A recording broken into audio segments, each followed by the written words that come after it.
Olá, seja bem-vindo a mais um GTcast, o seu podcast sobre gestão tributária. Esse é o programa de número 21.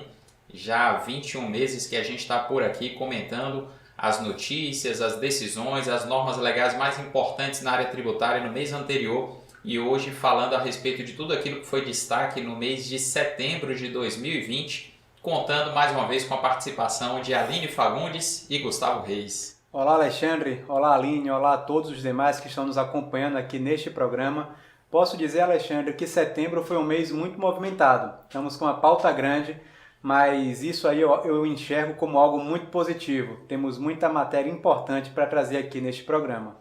Pois é, um prazer estar de volta e realmente a pauta está assim recheada, não só na legislação, mas acho que também nas decisões do STF. Que ótimo, então, Aline e Gustavo, vamos trazer aqui para a nossa audiência as questões que foram destaque, começando pelas notícias na seção GT News. É com você, Aline. O STJ começou a julgar se reembolso integra a base do IRPJ e CSLL no lucro presumido. No processo em questão, a empresa é uma construtora que requer o conhecimento do direito de excluir a parcela relativa ao reembolso de despesas da base de cálculo do IRPJ e da CSLL de empresa optante do lucro presumido. O recurso é recurso especial 1421 de 590, relatado pelo ministro Gurgel Faria. Alexandre, eu não sei se você concorda, mas aqui precisamos diferenciar as formas de reembolso, porque a depender da forma do reembolso que estivermos falando, poderíamos ter um tratamento diferente, não é isso mesmo? É isso mesmo, Gustavo. Quando a gente fala de reembolso de despesa, na verdade a gente tem que analisar que tipo de parcela está sendo reembolsada, porque esse termo reembolso é utilizado em muitos contextos, mas a gente deve considerar que essa parcela integra a receita da empresa contratada na medida em que é uma despesa inerente à execução do objeto contratual. E a gente tem aí algumas espécies de reembolso que elas realmente envolvem despesas do contratante e não do contratado. E que se o contratado antecipa para dar agilidade em algum procedimento, é razoável que a empresa que recebe aquele reembolso ela não inclua isso na base de incidência dos tributos. A outra notícia é que o ministro do STF afirma que recurso no processo que discute a exclusão do ICMS da base de cálculo do PIS e da COFINS não tem o condão de alterar o resultado do julgamento.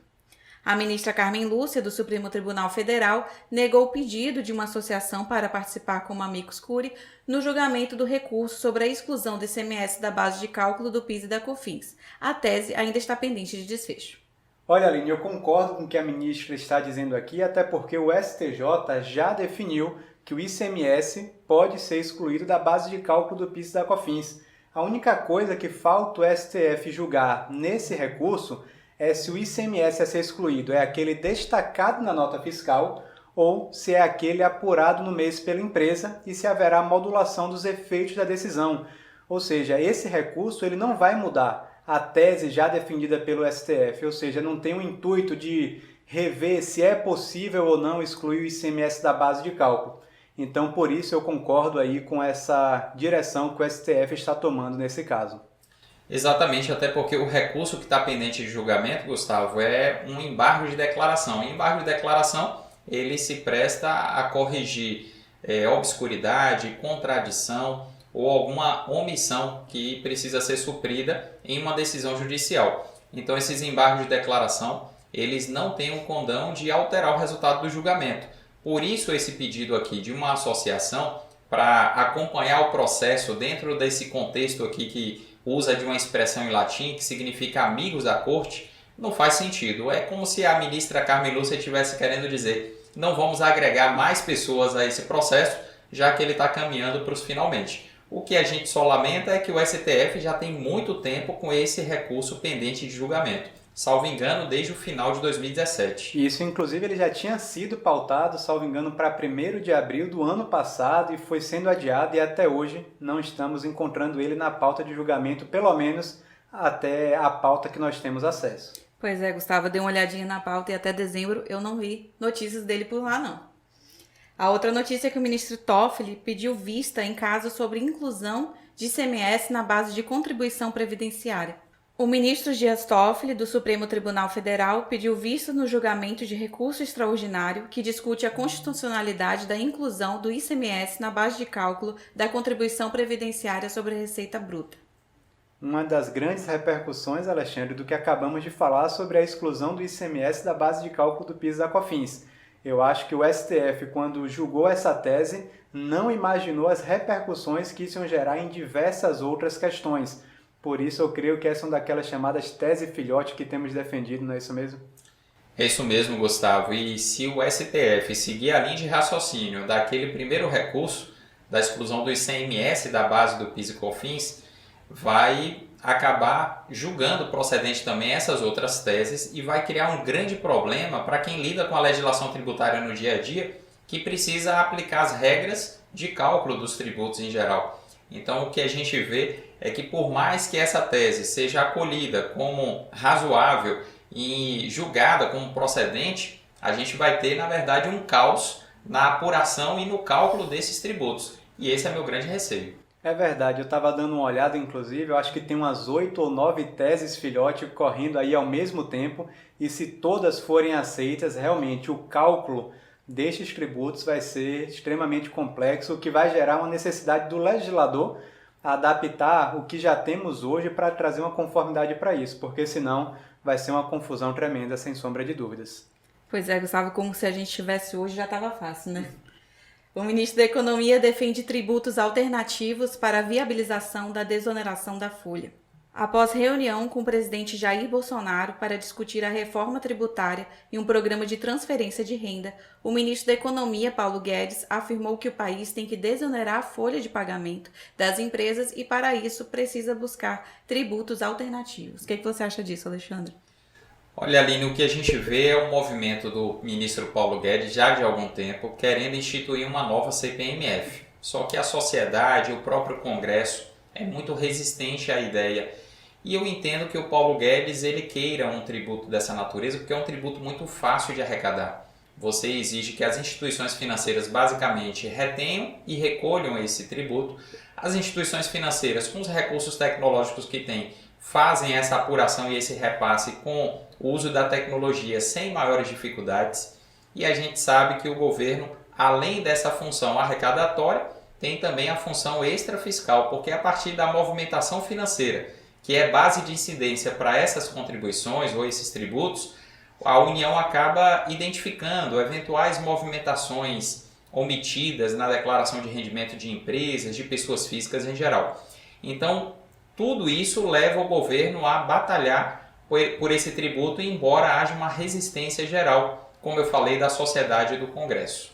E outra coisa, quando se fala em desoneração da folha, muitos têm visto isso como algo que o governo vai trazer para trazer uma redução tributária, etc. Mas a gente sabe que o governo não vai abrir mão de muita arrecadação, principalmente no momento que estamos vivendo. Então essa busca por, como eles chamam de tributos alternativos, é uma forma de mostrar que querem desonerar a folha, mas alguma outra contribuição, algum outro tributo tem que ser criado para que o baque nos cofres da União não sejam tão grandes. Exato. A grande filosofia do Paulo Guedes é cobrar esses tributos que hoje incidem sobre a folha de salário das empresas através de uma contribuição ou um tributo sobre a movimentação financeira. O meu receio é que essa alíquota sobre movimentação financeira, para compensar a desoneração da folha, ela acaba tendo que ser muito alta e isso inviabiliza ou dificulta ainda mais a aceitação desse novo tributo. Mas que há, do ponto de vista, vamos dizer, filosófico, uma boa intenção de desonerar a folha, estimular a criação de empregos, existe. Só que talvez esse não seja o melhor caminho. Vamos para a próxima sessão, Agora é Lei, comentando as principais normas tributárias publicadas no mês de setembro de 2020. A primeira norma é a Solução de Consulta Interna COSIT, número 7, de 26 de agosto de 2020. Nessa solução de consulta COSIT, a Receita Federal do Brasil entendeu que as hipóteses de exclusão do Simples Nacional são matérias reservadas à lei complementar. A ocorrência de fato definido na Lei 8.429 de 92 não enseja a exclusão do Simples Nacional. Olha, Aline, para mim faz todo sentido o que a Receita interpretou e manifestou nessa solução de consulta, porque a Lei 8429 fala das práticas de improbidade administrativa e as eventuais infrações que venham a ser caracterizadas como improbidade estão sujeitas a sanções, que a dúvida do contribuinte era: dentre essas sanções se inclui a exclusão do Simples Nacional? E a Receita concluiu que não, porque as hipóteses de exclusão do Simples têm que constar da Lei Complementar 123, não podem constar de uma lei ordinária, ainda que ela trate de disposições aplicáveis a todos os entes federativos. A outra norma é a Solução de Consulta Interna COSIT número 8, de 26 de agosto de 2020. Nessa solução de consulta, a Receita Federal do Brasil se manifestou no sentido de que os provedores de acesso às redes de comunicação não prestam serviços de tecnologia de informação e de tecnologia de informação e comunicação. Olha que interessante, Aline. A lei que trata da desoneração da folha de salários, ao falar sobre serviços de TI e TIC, que são esses que você falou, tecnologia da informação e tecnologia da informação e comunicação, são aqueles listados no item 1 da Lei Complementar número 116 de 2003. Eu achei, inclusive, isso muito interessante, fazer a junção de duas normas que tratam de tributos diferentes para tentar trazer um conceito. Então, para fins de desoneração da folha de salários, tudo que é tecnologia da informação é aquilo que está no item 1 da Lei Complementar. O STJ já tem um julgado dizendo que provedor de acesso à internet não é um serviço que está nesse item 1, ou seja, entre aspas, não seria um serviço de TI. Se juntarmos tudo isso, eu entendo que essa solução de consulta interna COSIT número 8 está na linha desse mesmo raciocínio. Como os provedores de acesso às redes de comunicação não estão no item 1 da Lei Complementar número 116 de 2003, não estão no rol dos serviços de TI e TIC. Eu acho que é algo que é muito interessante que vem nesse sentido, reforçando também um outro ponto que o próprio STF já tinha dito. Não é que não seja serviço, não é um serviço que está no item 1 da Lei Complementar 116. Tanto é que o próprio STJ disse, na verdade, que não está sujeito ao ISS por esse motivo e não estaria sujeito ao ICMS por não ser um serviço de comunicação.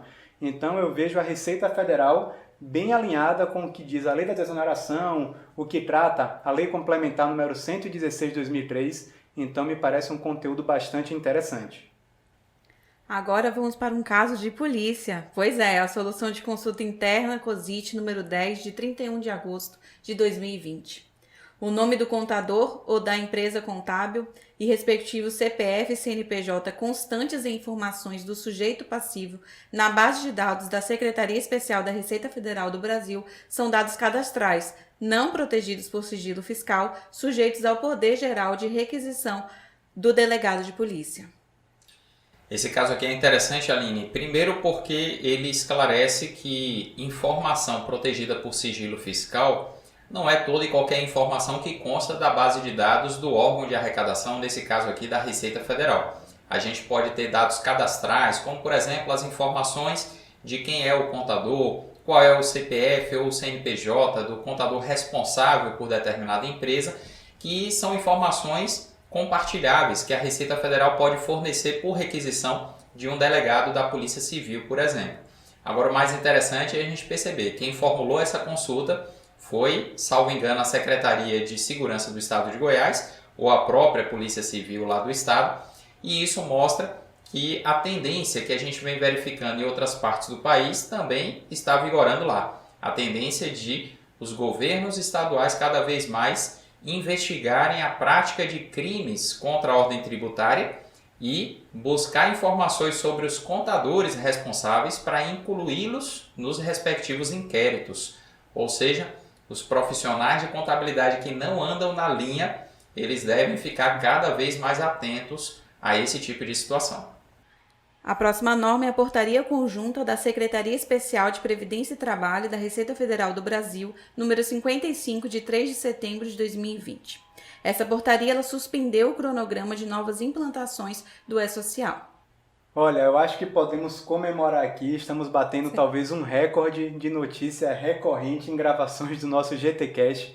Essas questões de prorrogação do prazo para envio do E-Social e da FDRINF têm nos acompanhado, acho que desde o início de nossas gravações, e nós temos sempre dito, Não confie nesses prazos, porque é provável que até que comece de verdade eles sejam alterados. E aqui é mais uma vez uma mudança nesse sentido. Algumas empresas, o terceiro grupo, já começaria o envio dos eventos periódicos do E-Social em setembro, outubro e novembro de 2020. E eles já estavam na expectativa e no apagar das luzes veio essa portaria e suspendeu esse prazo. Para o quarto grupo, Alexandre, inclusive, que estava previsto para maio de 2021, também ficar suspenso, até porque tem uma nova regra que o novo cronograma vai ser instituído até 6 meses antes do início da transmissão. Então, vamos ficar atento às próximas movimentações. É isso mesmo, Gustavo. Se a gente for considerar que o artigo 2º lá dessa portaria publicada agora, a 55/2020, fala que o novo cronograma ele vai ser publicado com antecedência mínima de 6 meses. Então significa que os órgãos federais que iriam começar a transmissão do E-Social mensalmente dos eventos periódicos em maio de 2021 só vai ter esse prazo mantido se o novo cronograma for publicado até o início de dezembro, algo que eu acho bastante improvável. Na minha experiência, considerando aí tantos adiamentos que a gente já comentou aqui, eu acredito que isso vai acabar ficando para 2022. Lembrando, para 2022 os eventos periódicos, porque aqueles eventos de preparação, de cadastro, de carregamento das tabelas, esses eventos devem ocorrer antes, devem ter o seu prazo definido no decorrer de 2021. Outro fator que me leva a crer que não vai ser em maio de 2021, como você disse, para os órgãos federais, por exemplo, é porque o terceiro grupo provavelmente vai ter o prazo definido antes do quarto grupo, que são as empresas do Simples Nacional, Sistema S. Então eu acho que até que esse cronograma saia até dezembro, talvez o terceiro grupo caia ali em maio ou junho de 2021 e, como você falou, o quarto, quinto e sexto grupos fiquem para datas bem posteriores, talvez final de 2021, início de 2022, mas só a próxima manifestação que vai nos trazer essa direção. Pois é, eu considero aqui meio a tanta insegurança, pelo menos essa questão do cronograma ter que ser implementado 6 meses antes, eu acho que é um tipo de uma segurança que o contribuinte vai ter. Mas eu queria só ressaltar que quem já está enviando E-Social não teve nenhuma suspensão, pode continuar enviando. A outra norma é a solução de consulta COSIT número 98, de 26 de agosto de 2020.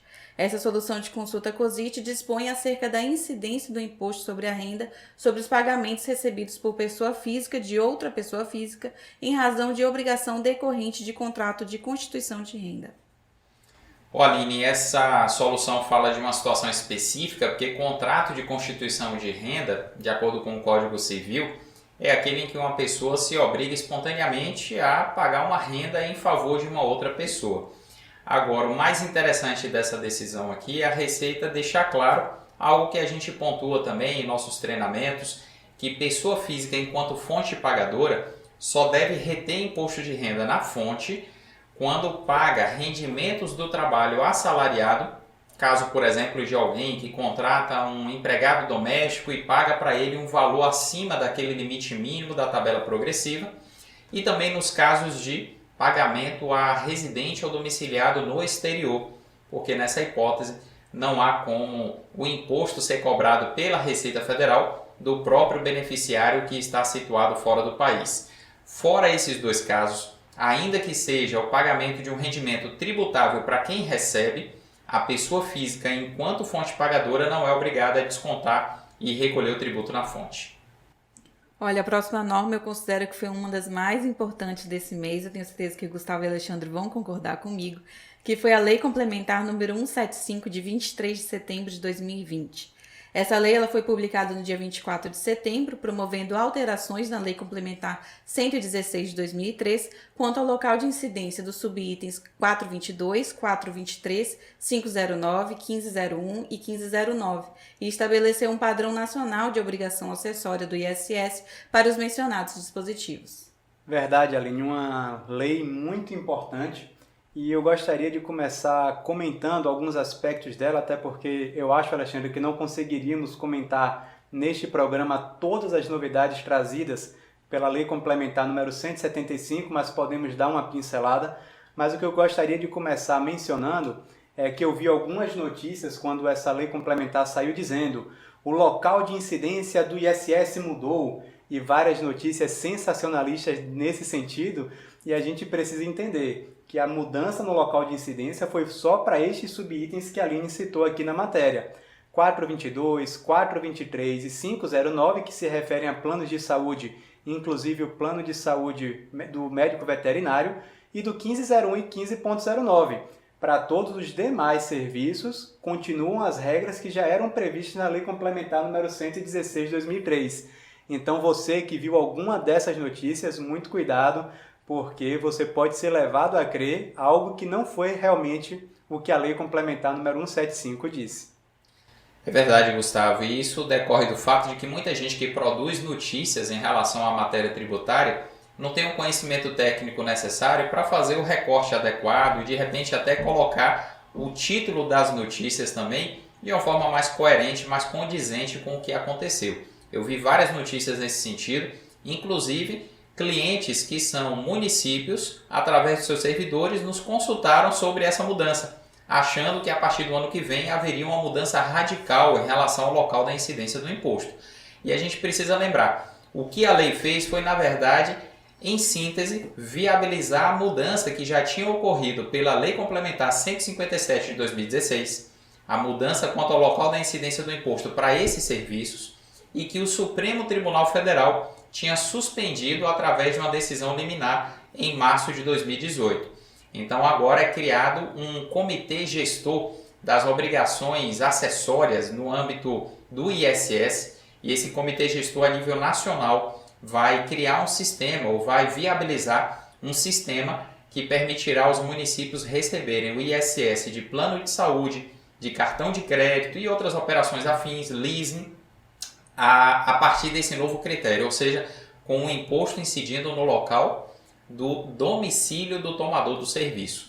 E realmente, se não fosse criada uma obrigação acessória de padrão nacional, usando inclusive de tecnologia para que os municípios possam se habilitar para receber esses valores, a cobrança individual junto a cada contribuinte ela ia ser inviável. Mas bem que podia ser para todo mundo, né? Essa obrigação acessória para todos os subitens, né? Exatamente, Aline. Inclusive, quando esse projeto de lei foi proposto, lá em 2016 ou 2017, salvo engano, eu até comemorei na época quando eu comecei a lei, porque eu achei que ia se criar um padrão nacional de obrigações acessórias para tudo que dizia respeito ao ISS. E aí tem alguns clientes nossos que sofrem, porque lidam com ISS em dezenas ou centenas de municípios. E, infelizmente, essa obrigação acessória de padrão nacional vai se restringir apenas para plano de saúde, cartão de crédito e outros afins. É uma pena porque muita gente vai ter que continuar acessando dezenas de sistemas distintos para gerar as guias de ISS e recolher cada qual de acordo com o seu prazo de vencimento.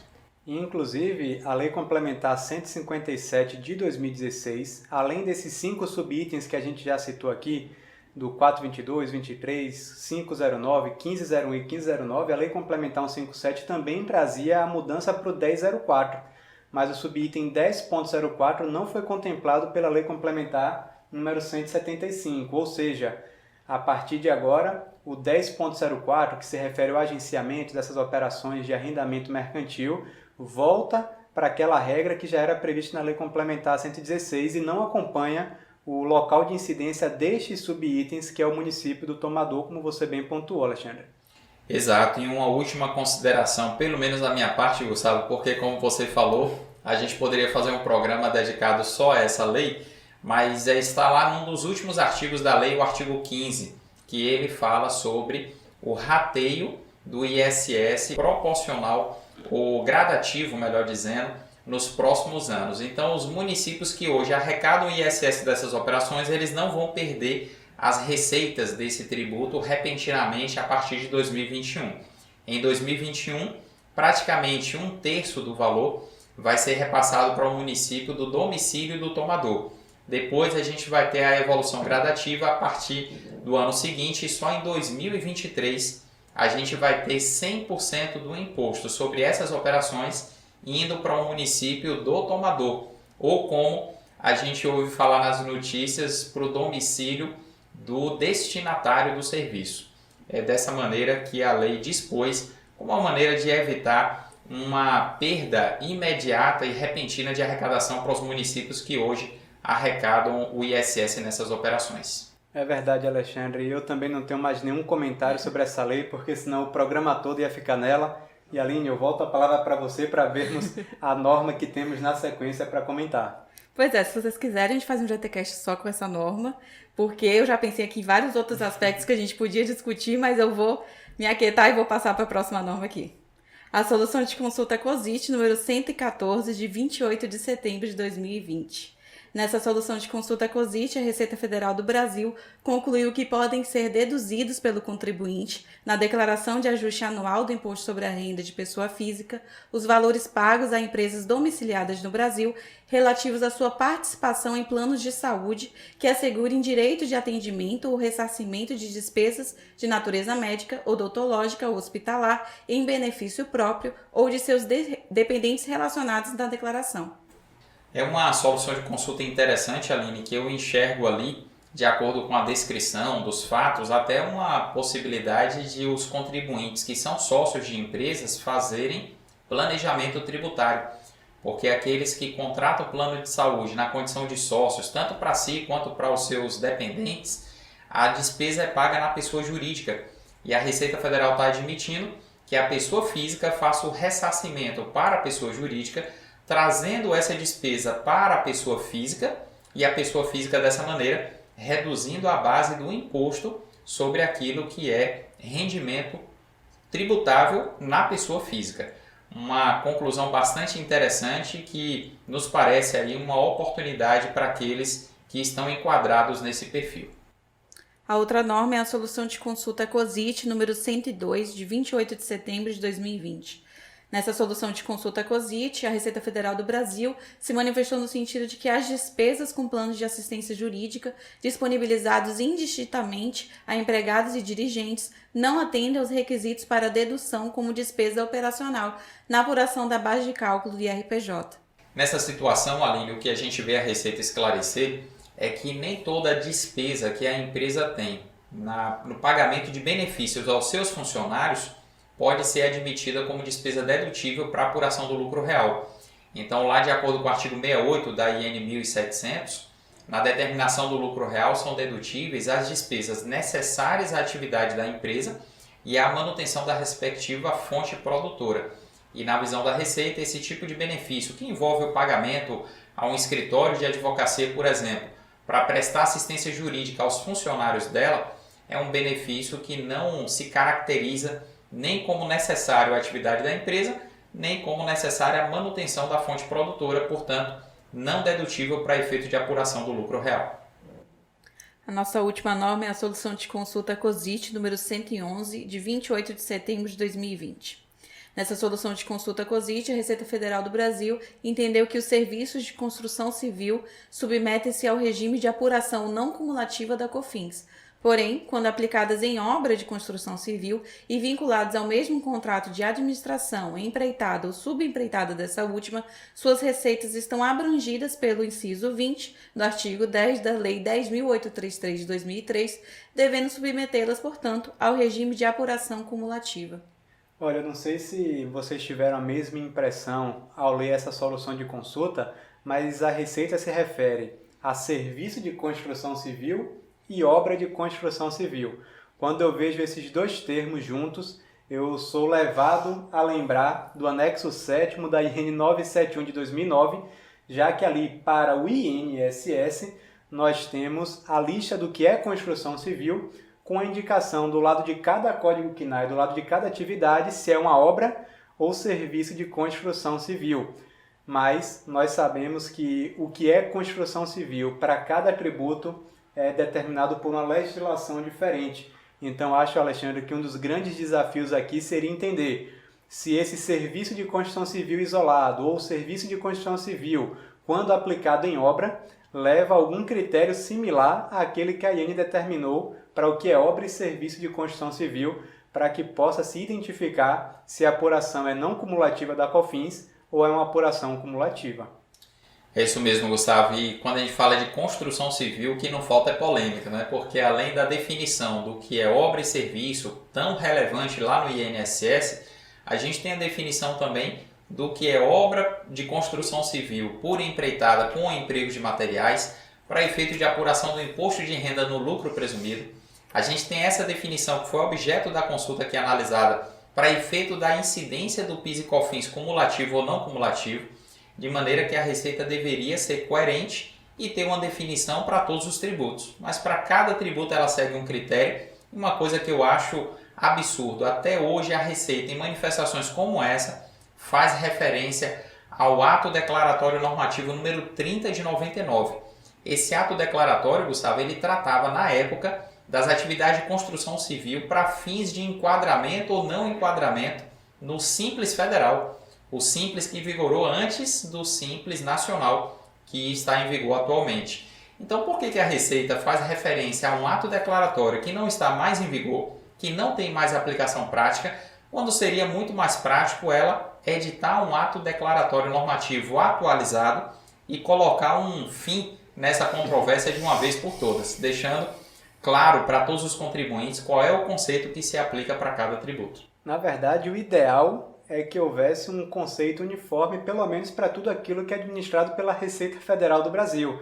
Não haveria, ao meu ver, muita necessidade de conceitos diferentes se os tributos são administrados pela Receita, são tributos da União. Eu até entenderia que o conceito de construção civil para o ISS ser diferente, mas para o INSS, Imposto de Renda, por exemplo, para mim, deveria ter uma definição uniforme. Exato, não faz sentido o mesmo ente federativo, no caso a União, tributar a atividade interpretando o mesmo conceito de maneiras diferentes a depender do tributo. Lembrando, como você pontuou, todos os tributos administrados pelo mesmo órgão de arrecadação.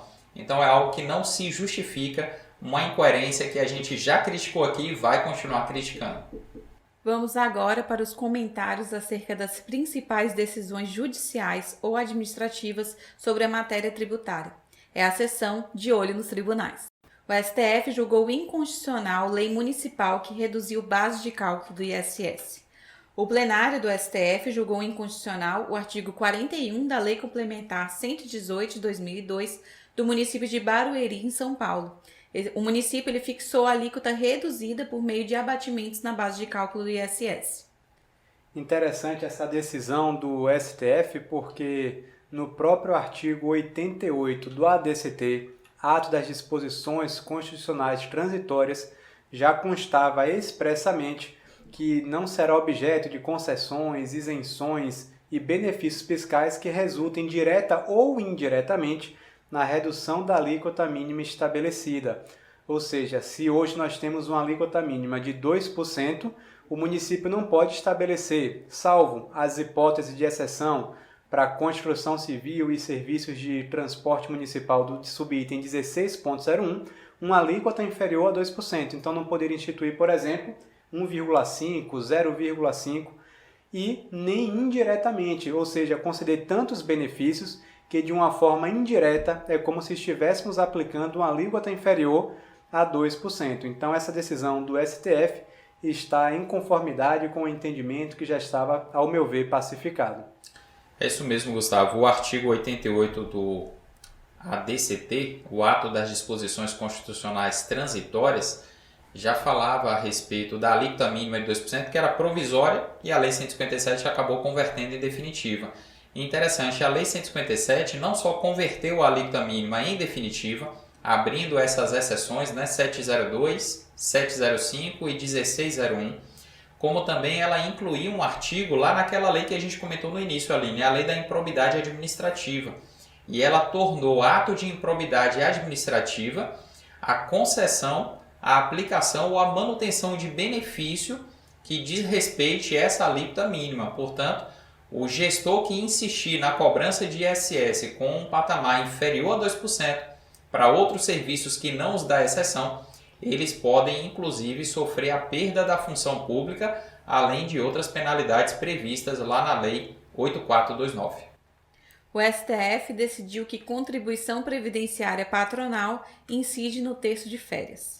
A maioria dos ministros do STF proveu parcialmente o recurso extraordinário 10.72485 com repercussão geral, declarando a incidência da contribuição previdenciária patronal sobre o terço constitucional de férias.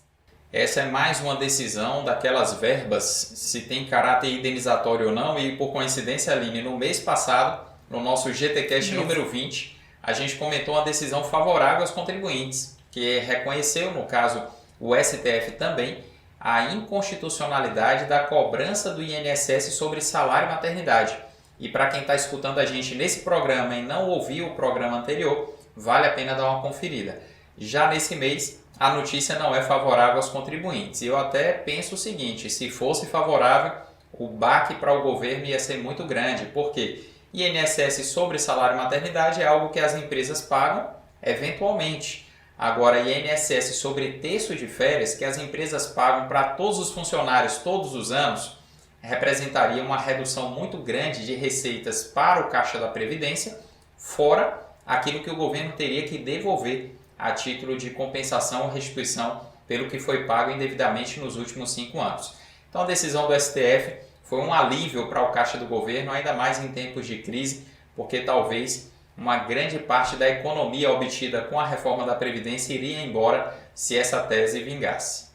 Empresas devem pagar PIS e COFINS sobre taxas de administração de cartão de crédito. Por maioria dos votos, o plenário virtual do Supremo Tribunal Federal decidiu que as taxas pagas às administradoras de cartões de crédito e débito devem ser incluídas pelas empresas vendedoras na sua base de cálculo do PIS e da COFINS. Eu acho que o primeiro ponto que a gente precisa relembrar aqui é que o PIS e a COFINS têm como base de cálculo o faturamento e não o lucro. Nós temos visto em diversas decisões essa discussão, o que seria faturamento ou não, inclusive na própria decisão do STF quanto à exclusão do ICMS da base de cálculo do PIS e da COFINS. Será que de uma certa forma, se todas essas teses forem aprovadas ou decididas favoravelmente ao contribuinte, a gente não estaria transformando faturamento em lucro? Então eu entendo que essa decisão aqui ela é coerente, porque essa taxa, ainda que posteriormente ela seja repassada, ela compõe sim o faturamento da administradora de cartão de crédito. Exatamente, Gustavo. Talvez alguns advogados estejam se apoiando naquela tese de que onde passa um boi, passa uma boiada, porque conseguiram convencer o STF de que o ICMS não integra o conceito de faturamento e agora querem colocar tudo dentro desse mesmo raciocínio. Não só as teses filhote, como você bem comentou, como também despesas que são inerentes à atividade da empresa. Se a empresa vende algo no cartão de crédito por R$100 e ela tem que pagar para a administradora, suponhamos 5%, ela quer pagar o PIS e a COFINS sobre 95%. Mas ela tem que lembrar que esses R$5 que já são retidos pela administradora como remuneração dela, isso é despesa operacional da empresa que promoveu a venda. Então, uma tese que felizmente o STF rejeitou, porque do contrário a gente teria o caos que já está instalado multiplicado. O TRF3 considera a empresa de home care como prestadora de serviços hospitalares. O TRF3 deu parcial provimento à apelação da empresa Easy Care Saúde, que atua no atendimento domiciliar, para enquadrá-la como prestadora de serviços hospitalares e, como consequência, reconhecer o direito ao recolhimento do IRPJ e da CSLL no percentual de 8% e 12%, respectivamente, de acordo com a Lei nº 9.249 de 95. Olha, Alexandre, eu não sei você, mas essa decisão me pareceu um pouco incoerente com aquilo que a gente estava vendo com relação ao que seria serviço hospitalar para fins dessa redução, porque normalmente está atrelado ao estabelecimento, ao hospital, que tem diversos custos ali com diversas operações e por isso teria uma base reduzida. Agora, até o home care, ou seja, quando o atendimento é feito no domicílio daquele paciente, é considerado também como hospitalar para fim dessa redução. Confesso que não entendi muito bem e achei aí uma decisão, no mínimo, questionável. O TRF está ampliando muito o alcance daquela decisão que tinha sido pacificada já no âmbito do STJ, mas decisão que exigia que para estender os efeitos dessa redução da base de serviços hospitalares para outros serviços de saúde, um dos requisitos é possuir alvará da vigilância sanitária, reconhecendo que aquela entidade, aquela empresa de saúde, ela preenche os requisitos lá de uma resolução da Anvisa. Mas como você bem pontuou, se o atendimento é na casa do usuário, do cliente, não há que se falar em alvará da vigilância sanitária para que o serviço de atendimento seja prestado ali. Então essa tese, acolhida por enquanto no âmbito do Tribunal Regional Federal da Terceira Região, ela alarga muito o alcance daquela tese que se consolidou alguns anos atrás. A gente tem que aguardar isso chegar no STJ para ver qual vai ser a definição dessa matéria. Mas ela abre um precedente aí que pode ser muito benéfico para as empresas de home care, mas pode ser também muito prejudicial para o governo. Pois é, Alexandre, eu dei uma olhadinha na fundamentação da decisão e o TRF13 ele tentou equiparar o serviço prestado pelo hospital pela empresa do home care, ou seja, ela iria levar os equipamentos até a casa do necessitado e isso iria configurar como se fosse um hospital ali, dentro daquela casa. Então, acho que foi esse fundamento que eles quiseram trazer. Aline, realmente bem interessante, mas até que ponto isso aí configuraria? Eu acho que essa é a questão, eu acho que é uma análise bem subjetiva e vamos precisar esperar para ver se isso aí sobe de instância para termos algo um pouco mais definitivo. Mas como você falou, não é um raciocínio que a gente pode ignorar e dizer que não tem nenhum fundamento lógico, mas ao meu ver ainda há alguns elementos aqui, como o Alexandre falou, que fazem com que essa decisão ela não seja tão forte quanto ela parece. Mas, sem sombra de dúvida, para o contribuinte é excelente. Não sei como ficaria para o bolso do governo. O STF decidiu pela subsistência das contribuições à SEBRAE, Apex e à BDI. O Supremo Tribunal Federal declarou a constitucionalidade da contribuição de domínio econômico destinada ao SEBRAE, à Apex e à BDI, incidente sobre a folha de salários, após o advento da Emenda Constitucional 33 de 2001. A decisão foi tomada no julgamento do recurso extraordinário 603624, com repercussão geral reconhecida. Essa é mais uma daquelas teses, Aline, que questiona a incidência de contribuições para outras entidades que, assim como o INSS, incidem sobre a folha de salários. E no caso das contribuições para o SEBRAE, a Apex, a BDI, são contribuições incidentes sobre a folha de salários e, segundo aqueles que propuseram a tese, após a Emenda Constitucional número 33 de 2001, as hipóteses de incidência da contribuição de intervenção do domínio econômico, chamada de CID, elas não contemplam esse tipo de fato gerador. Mas o STF acabou concluindo, diferentemente do que concluiu a relatora, que aquela lista que está na Constituição após a Emenda 33, ela não é taxativa, mas é exemplificativa e, por isso, declarou constitucional a cobrança. Sorte do SEBRAE, porque senão teria um baque muito grande também na sua arrecadação de receitas próprias. Com certeza, Alexandre. E agora chegamos à última etapa do nosso programa, dedicada a responder as perguntas dos nossos ouvintes. É a sessão Pergunte ao Especialista. A primeira dúvida é da Amanda Viglione e ela nos questionou assim: professores, tenho uma dúvida quanto ao trabalho do autônomo. O recolhimento do INSS pode ser na forma facultativa? Olha, Amanda, essa pergunta é interessante e a gente precisa lembrar o seguinte, que o segurado obrigatório do INSS, o contribuinte individual, ele não tem a opção de recolher de forma facultativa. Aquele que recolhe de forma facultativa, como o próprio nome já diz, ele tem a opção ou não, justamente em muitos casos por não ter uma fonte de renda. Então, nestes casos, ele pode optar em ser segurado da Previdência Social, recolhendo livremente um determinado valor todo mês. Então, se você está se referindo ao trabalho do autônomo como a um contribuinte individual, eu preciso te dizer, ele é um segurado obrigatório do INSS, não poderia recolher de forma facultativa.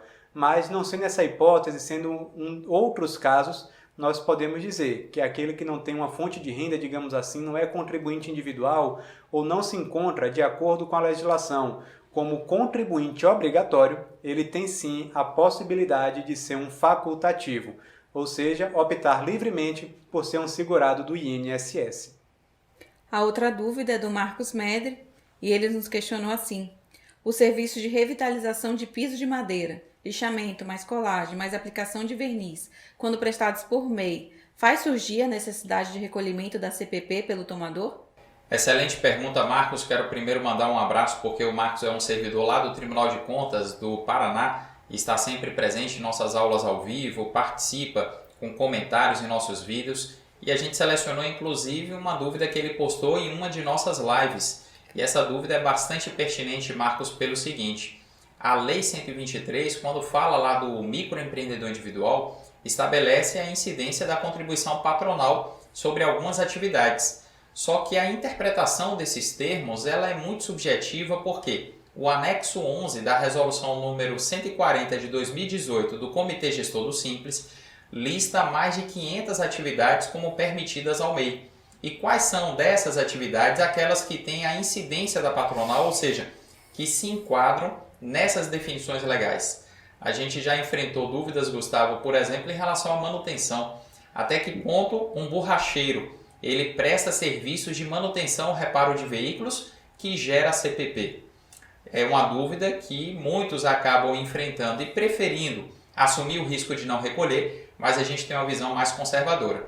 No caso aqui, Gustavo, eu entendo que revitalização de piso de madeira, que envolve lixamento, colagem, aplicação de verniz, é um típico serviço de carpintaria. E carpintaria também é um desses serviços que gera a incidência da patronal para o contratante. Então, no meu ponto de vista, é uma hipótese sim de incidência da contribuição patronal. Concordo plenamente, Alexandre. Não tem como dizer que esse tipo de serviço aqui não se enquadra na hipótese de carpintaria. É um risco muito grande o tomador, nesta hipótese, não recolher a CPP. A última dúvida é do Pedro Catarino e ele nos questionou assim: o ISS não pode ser retido na nota se assim o emissor da prefeitura não permitir. O que fazer quando se tratar de ISS devido no município do tomador, mas o emissor não facilita? Olha, Pedro, a pergunta é interessante e temos diversos caminhos que podemos seguir para trazer a resposta. Eu gostaria de começar dizendo o seguinte, que se a falha foi do prestador do serviço, ou seja, não foi uma amarração que o sistema emissor de nota fiscal eletrônica do município já faz, você poderia pleitear junto ao prestador que ele substitua a nota corrigindo essa informação para que você possa fazer a retenção normalmente. Mas esse é um primeiro detalhe de uma configuração que não daria para ter todas as diretrizes em cima da pergunta. Então, Alexandre, eu creio que o primeiro passo é identificar: foi erro do prestador ou o município já traz aquela informação na nota fiscal sem que o prestador tenha nenhuma autonomia quanto a isso. Se o prestador tem autonomia, eu entendo, Alexandre, que deve ser solicitada a substituição da nota fiscal. E quer ver um problema, Gustavo? Quando a gente fala de ISS e ainda mais de aspectos relacionados à emissão de nota fiscal, a gente tem que ter o cuidado e entender. Cada município tem o seu sistema e, às vezes, cada município tem uma legislação e uma parametrização diferente para o seu sistema. Em determinados casos, eu vejo que a preocupação dele acaba não tendo nenhuma relevância. Imagina comigo, ele é do município A e contratou construção civil de um prestador do município B.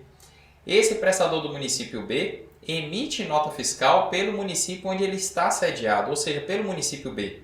Mas o imposto é devido no município A, no local da execução da obra. E aí a gente vai entender que a informação que consta ou não na nota fiscal não tem a menor relevância, porque o imposto vai incidir em favor do município que não é aquele que autorizou a emissão da nota e de acordo com as regras do município que não tem nenhuma relação com a nota. Se o prestador coloca ou não coloca a informação na nota, isso não vai fazer diferença nenhuma. Por isso que a gente orienta. Em primeiro lugar, na medida do possível, pede para substituir a nota, mas em determinados contextos, foca naquilo que é mais importante, que é aplicar a legislação do município que efetivamente tem competência para cobrar o tributo. Esse deve ser o principal foco do tomador de serviço. Uma outra situação, Alexandre, que eu lembro, analisando essa pergunta do Pedro, é se tomador e prestador são do mesmo município e no município, no momento de emissão da nota, o próprio sistema ele já identifica que a retenção é devida. Então, neste caso, é mais seguro para o tomador seguir o que está na nota do que correr o risco de não proceder à retenção, caso o prestador não consiga mais substituir o documento fiscal, correndo o risco de sofrer uma fiscalização por parte do município. Então, são muitas variáveis e eu acho que em todas as que passamos aqui a gente está adotando uma posição um pouco mais conservadora, preservando o tomador de algum risco de fiscalização. Exatamente, Gustavo. Como são muitas configurações diferentes, então o tomador deve agir com bastante cautela e às vezes a solução não depende daquilo que a gente interpreta, depende de ele buscar o município para de repente resolver alguma questão de parâmetro de sistema. Como você colocou aí, em muitos municípios, se o tomador é substituto tributário, o sistema já faz uma amarração automática quando aquele CNPJ é colocado no campo de tomador. Mas em alguns municípios, essa parametrização é feita de maneira individual, CNPJ por CNPJ, e de repente o CNPJ de um tomador específico não foi incluído no sistema, embora a lei obrigue ele a proceder à retenção. Então é realmente impossível a gente conseguir esgotar todas as possibilidades, mas a gente tem a expectativa, Pedro, de que uma dessas hipóteses que a gente colocou aqui tenha contribuído para solucionar a sua dúvida. Verdade, Alexandre. E creio que essa era a última dúvida, não é, Aline, que tínhamos para esse programa de hoje? Pois é, pessoal, chegamos ao fim do nosso programa mais uma vez e eu já estou ansiosa para o próximo para a gente comentar as notícias de outubro. E eu estou na expectativa, Aline, de a gente ter uma pauta recheada tão boa quanto a que a gente teve agora relativa a setembro de 2020, porque foi uma pauta com muitas normas importantes, muitas decisões também extremamente relevantes e que certamente agregam conhecimento de grande valor para a nossa audiência. Quero aqui encerrar lembrando que você que está participando das nossas aulas ao vivo do Foco Tributário na Prática e de repente não tem uma pergunta lá respondida ao vivo durante a aula, essas perguntas terão prioridade na nossa pauta aqui do GTcast. Não é isso, Gustavo? É isso mesmo, Alexandre. Então não deixem de acompanhar as aulas ao vivo do Foco Tributário na Prática. E se porventura, como o Alexandre pontuou, a gente não tiver tempo hábil para responder todas as perguntas, nós iremos priorizar a resposta destas perguntas no nosso programa. É mais uma forma de interagir com você que tem nos acompanhado e prestigiado o nosso trabalho. E você que está assistindo a gente também pelo nosso canal no YouTube, eu quero lembrar, não saia desse vídeo sem você curti-lo, sem compartilhar e sem também postar aí o comentário, um feedback seu a respeito daquilo que você viu nesse programa. É um prazer contar com sua audiência e a gente se encontra aqui no próximo programa.